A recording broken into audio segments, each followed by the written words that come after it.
আজকে শহীদ রহমানের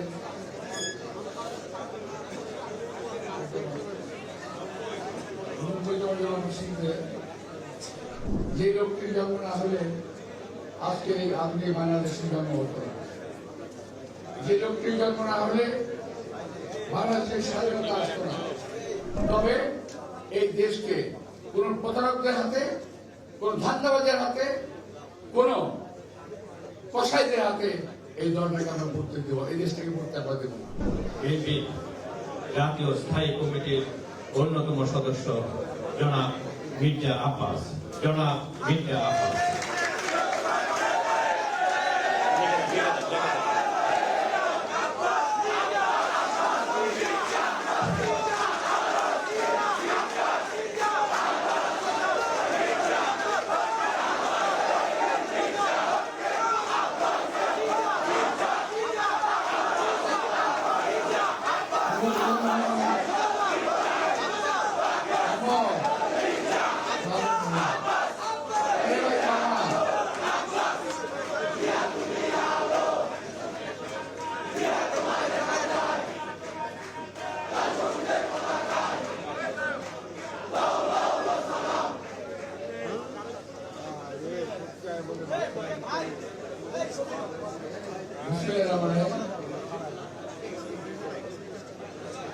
আজকে শহীদ রহমানের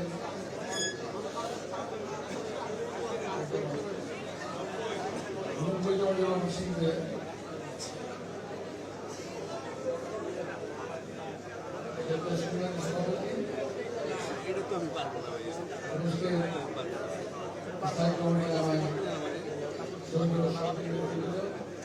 আমার সঙ্গে ভাই বোনেরা, আসসালামু আলাইকুম। আমি সবচেয়ে প্রথম শহীদ রাষ্ট্রপতি জিয়া রহমানের প্রতি অন্তরস্থল থেকে গভীর শ্রদ্ধা নিবেদন করছি। যে লোকটির জন্ম না হলে আজকে এই আধুনিক বাংলাদেশের জন্ম হতো না। যে লোকটির জন্ম না হলে বাংলাদেশের স্বাধীনতা আসতো না। যে যত কথাই বলুন, আমরা আমাদের কথা বলেই যাব, আমি আমার কথা বলেই যাব। আওয়ামী লীগের নেতৃত্ব বলতে চেয়েছিলেন শহীদ রাষ্ট্রপতি জিয়া রহমান এই স্বাধীনতার কোন অনুষ্ঠানে নয়, কিন্তু আমরা বলতে চাই যে শহীদ রাষ্ট্রপতি জিয়া রহমান যদি স্বাধীনতা ঘোষণা না দিতেন এই দেশ স্বাধীন হতো না। শহীদ রাষ্ট্রপতি জিয়া রহমান যদি যুদ্ধ না করতেন এই দেশ স্বাধীন হতো না। বাংলাদেশে যে কোনো সেক্টর ছিল যুদ্ধের, প্রত্যেকটা সেক্টর কমান্ডারের অফিস ছিল ভারতের ভিতরে অভ্যন্তরে। একমাত্র শহীদ রাষ্ট্রপতি জিয়া রহমানের সেক্টর ছিল সিলেটে, আমাদের বাংলাদেশের অভ্যন্তরে, আবার সেখান থেকে তিনি যুদ্ধ করেছেন। উনি শুধু সেক্টর কমান্ডার ছিলেন না, উনি সবাই যুদ্ধ করেছেন অস্ত্র হাতে। ভাই, আমি কথাটা বলার আগে বলে নিলাম, যেহেতু আমার নেতা শহীদ রাষ্ট্রপতি জিয়া রহমান, আজকে আমি সেই সঙ্গে গভীর দুঃখের সঙ্গে স্মরণ করতে চাই দেশনেত্রী বেগম খালেদা জিয়াকে, যিনি শহীদ রাষ্ট্রপতি জিয়ার ধরিয়ে দেওয়া মশাল হাতে নিয়ে দীর্ঘদিন লড়াই যুদ্ধ করে জীবনের ঝুঁকি নিয়ে এই দেশটাকে রক্ষা করেছেন, এদেশের গৌরব করে রক্ষার জন্য যুদ্ধ করেছেন। তিনি আজকে আমাদের মাঝে নেই। 40 বছরের ব্যবধানে, 40 কিংবা 41 আমার হিসেবে একটু বলতে পারে, ব্যবধানে বাংলাদেশ দুইজন মহান রাষ্ট্রনায়ক হারালো। আবার ফেরত কেউ আসবে কিনা জানি না, কবে আসবে তা আমরা জানি না, বলতে পারবো না। বাংলাদেশ একটা যখনই ক্রান্তি লগ্নে ছিল পড়েছে, তখনই প্রয়োজন পড়েছিল শহীদ রাষ্ট্রপতি জিয়া রহমানের, তখনই প্রয়োজন পড়েছিল দেশনেত্রী বেগম খালেদা জিয়ার। আজকে আমরা আরেকটি ক্রান্তি লগ্ন অতিক্রম করছি। ভাইরা, এই ক্রান্তি লগ্ন আমরা আমাদের দেশে, আমাদের বর্তমান চেয়ারম্যান তারেক রহমানের নেতৃত্বে আমরা এই ক্রান্তি লগ্ন পার করতে চাই। এবং আমাদের পার করতে হবে। আমি আজকে আমার নেতৃবৃন্দ এখানে আছেন, আমি ওনাদের কাছে একটি অভিযোগ করবো না, আমি আমার একটা আশঙ্কার কথা ব্যক্ত করছি, যেটা আমি শুনেছি এবং আমি বুঝতে পারছি। আমি আশা করি ব্যাপারে ওনারা ব্যবস্থা নেবেন। আমি সবাই সামনে বলছি কিছু কিছু এই নির্বাচনে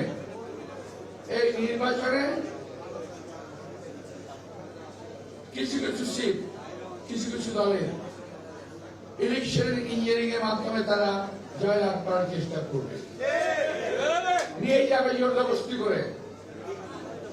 আমি আশঙ্কা করছি এবং আমি শুনেছি, আমি জেনেছি, আমি প্রমাণ দিতে পারবো না শেষ হওয়ার পর্যন্ত, কিন্তু কথাটা বাস্তব। দুটি রাজনৈতিক দল, একটি দল বড় আর একটি দল তাদের বাচ্চা, আমি নাম বলতে চাই না। একটি হলো বাচ্চা আর একটি বড়। বাচ্চাদের সব সিট পেতে হবে এবং এই ব্যাপারে তারা উচ্চ পর্যায়ে সরকারের উচ্চ পর্যায়ের লোকজনের সঙ্গে বৈঠক করেছে। তারা কিভাবে ইঞ্জিনিয়ারিং করে এই সিটগুলো জিতে যাবে, যাতে বিএনপি ক্ষমতায় আসতে না পারে এবং যাতে এই ধরনের লোকগুলো সেই মূল এবং তার বাচ্চা তারা যেন ক্ষমতা আসতে পারে, এই প্রক্রিয়া তারা চালিয়ে যাচ্ছে। আপনি খেয়াল করে দেখেন এদের নির্বাচনী প্রক্রিয়া এবং প্রচারণা অত্যন্ত দুর্বল, নাই বললেই চলে। তারপরেও তারা হুঙ্কার ছাড়ে তারা এই ক্ষমতায় যাবে, তারাই জিতবে, তারাই দেশ চালাবে। কি করে সম্ভব যদি নির্বাচন ইঞ্জিনিয়ারিং না করে তারা? আমি মনে করি আমার দল এবং দেশবাসী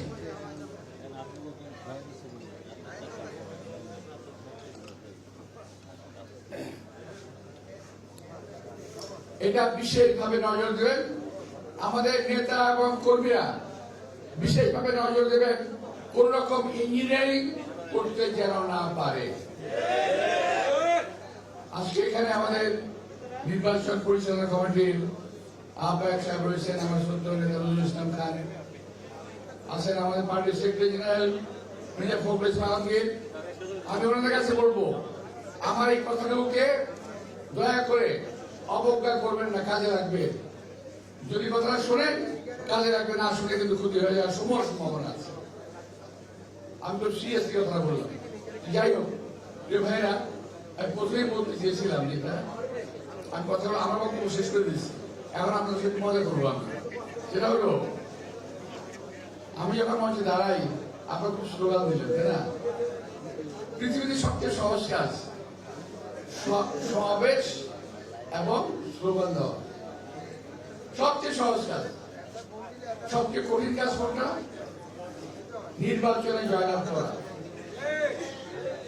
আমি যদি এখন প্রশ্ন করি যে আমার এলাকার অনেক লোক এখানে আছেন, আমি জানি, আপনার কোনো উত্তর দেওয়ার দরকার নাই, আমি তো বলবো আর কি, শুনে যায়। আমি প্রশ্ন করি আপনার কটা বাড়িতে গেছেন, কটা ভোট চেয়েছেন, বলতে পারবেন?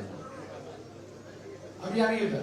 আমি বাসা থেকে মিটিং করেছি, প্রথমে খুব ধীরে ধীরে একজন একটা হাত তোলে, তারপর আস্তে আস্তে সবাই হাত তোলে, আসলে কেউ যায় না।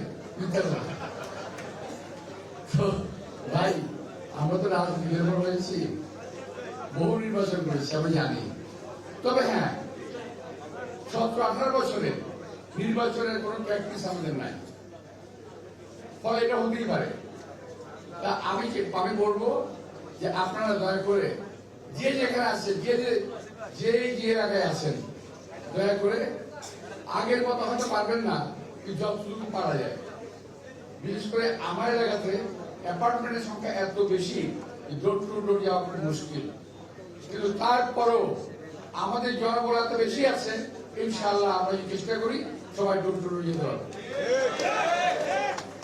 আপনার সবাই এলাকার, হ্যাঁ, বেশিরভাগ। আচ্ছা, সবাইকে যেতে হবে, লিফটেড পোস্টার সব রেডি আছে, এখন যেতে হবে। আরেকটা বিষয়, আমাদের বিরুদ্ধে কিছু কিছু ছেলেমেয়ে আছে যারা খুব আজে বাজে কথা বলছে সোশ্যাল মিডিয়ায়, দেখেছেন না? খুব আজে বাজে কথা বলতেছে। কিছু দূরে বলে গেছে, আমি তার যে বলছি,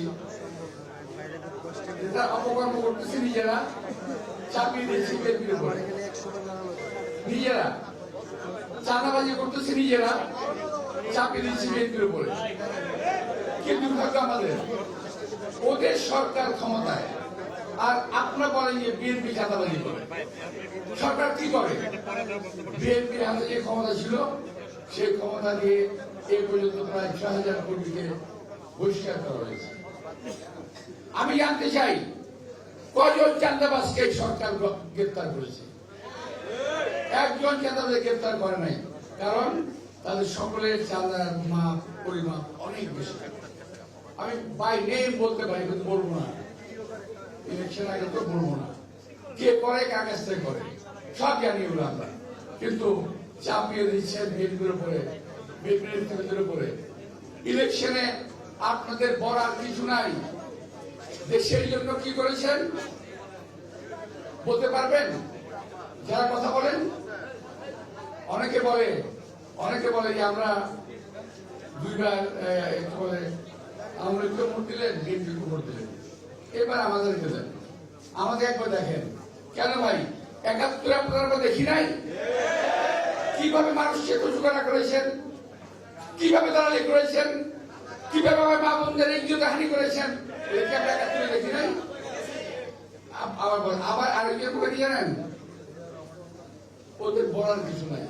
বলে আমরা কি একটা যোদ্ধা, বলে ওরা যোদ্ধা, একটা যোদ্ধা হয়, আমরা মুক্তিযোদ্ধা, ওরা আরেকটা যোদ্ধা। ভাই আমরা তো মুক্তিযুদ্ধের দেশ স্বাধীন করেছি, তোমরা কি স্বাধীন করেছো? তোমরা একটা অপশক্তিকে প্রতারের দেশ থেকে বিতাড়িত করেছো, ঠিক আছে, একই করি, আমি স্বীকার করি। কিন্তু আমরাও আমাদের বয়সে এক সময় এরশাদের মতো, হাসিনার মতো স্বৈরাচারের পতন কিন্তু আমরা ঘটিয়েছি। আমরা বলি নাই, এই জন্য আমাদের মন্ত্রী বানাতে হবে। আর তুমি একটা পতন ঘটাই করে আমার মন্ত্রী বানাতে হবে। আমরা মুক্তিযুদ্ধের পর যা যা কাজে ফেরত গিয়েছিলাম, আমরা কি বলি নাই আমাদের মন্ত্রী বানাতে হবে? আমরা যা যা কাজে ফিরে চলে গেছি, আমরা কলেজে পড়তাম, ইউনিভার্সিটি পড়তাম, সে পড়াশোনা চলে গেছি। তোমাদের মতো লোক করি নাই। তোমরা সেই লোক করতেছ, এই লোকটা আমরা করি। সুতরাং এত পাগল হওয়ার কি আছে ভাই?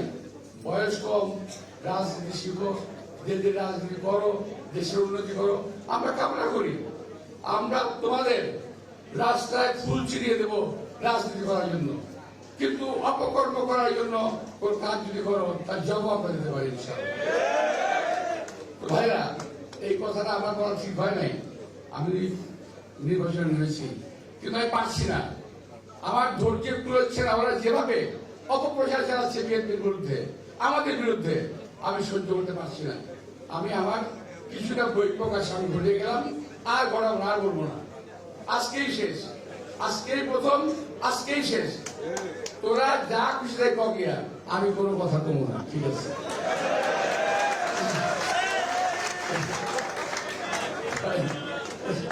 আমার আর যাই হোক, আমার গলায় সাইনবোর্ড লাগিয়ে চলতে হবে না যে আমার বাড়ি ঢাকা এবং শাহজাহানপুরে। আমার ঠিকানা আছে রে ভাই। যারা ঠিকানাবিহীন তারা বলেন আমার বাড়ির মুখ জায়গায়, আমার বাড়ির মুখ জায়গায়। আমি ঠিকানাবিহীন লোক নই, এর মাথায় রাখতে হবে।